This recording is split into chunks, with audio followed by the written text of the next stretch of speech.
Hi, I'm John Calvin. I'm with Keysight. I'm a planner for high-speed serial initiatives. I help keep our instruments in line with some of the rapid and high-speed evolution of the high-speed networking.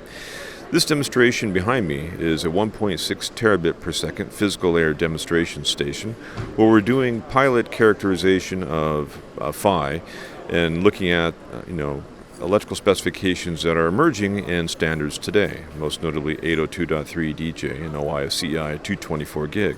These are some of the standards and the technologies that are driving the need for these kind of physical layer interfaces. This is the Marvell Nova CC PHY that we're demoing in the station right here. You can see their PHY is the part here into this small fan, and it's broken out into a couple of connectors into the scope. We're taking one of the differential pairs into the instrumentation, and we're analyzing the signal properties of that signal. So first off, this is a 212 gigabit per second signal, 106 gigabaud PAM4. And you can see on the screen behind here that we're doing a jitter decomposition on this the signal coming in. It's a PRBS 13Q, which is a test pattern required for IEEE. And we're showing here J4U numbers on the order of J4U03 on the order of, well, just under 100 milliUI. If you looked at J5U or J8U, which you'd probably be interested in if you're doing any kind of co-packaged optical configuration, our kind of jitter numbers are on the order of 145 milliUI. Still very, very good. Our EOJ numbers, these are the even-odd jitter parameters.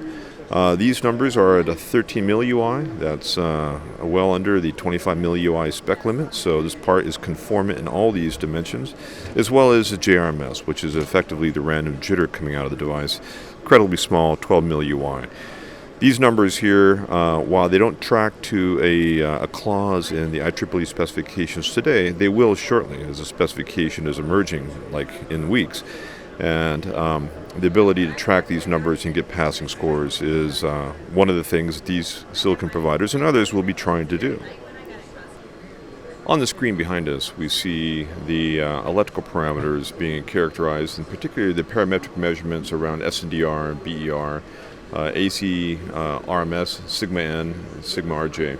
These numbers are all being displayed up here on the table. You see the SNDR in this case coming in at 32 and change dB, which is a very good number. Not many PHYs can do this, and in fact many instrument grade generators struggle with an SNDR better than 32. So this is actually a very good electrical performing device. You see the eye diagram up on the screen here. We're running it through our reference equalizer inside the instrumentation.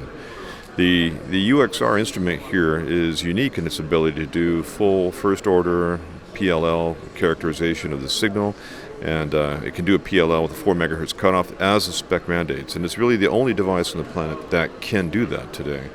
And you see the resulting eye rendering on the screen after it goes through a 15-tap FFE, 1-tap DFE equalizer.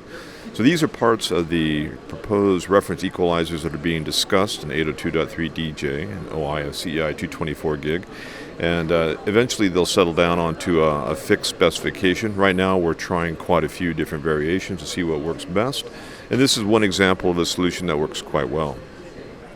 So for more information about our 1.6 terabit per second offering and to learn more about what kind of test capabilities Keysight does support, visit us at our Keysight website and do a search for 802.3 DJ, and we can bring you all the material that you might need to prototype these tests on your own. Thank you.